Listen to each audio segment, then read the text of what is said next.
Magandang hapon po. Okay, ang pag-aaralan po natin is subtract mentally without regrouping with checking.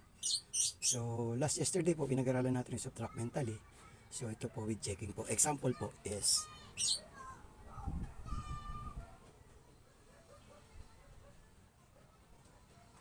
so 83 minus 41.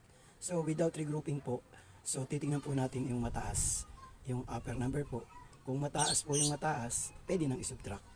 So, 3 minus 1 is 2. Then, follow 8 minus 4 is 4. So, 83 minus 41 is 42. So, to check the answer is correct, ito po, check po tayo, check.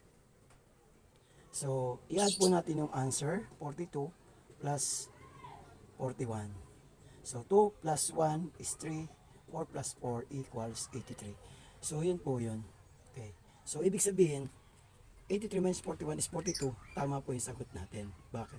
To check the answer, we add the answer, yung pong sagot, plus yung 41 to answer po yung 83, yung menu N. So, yun po yun.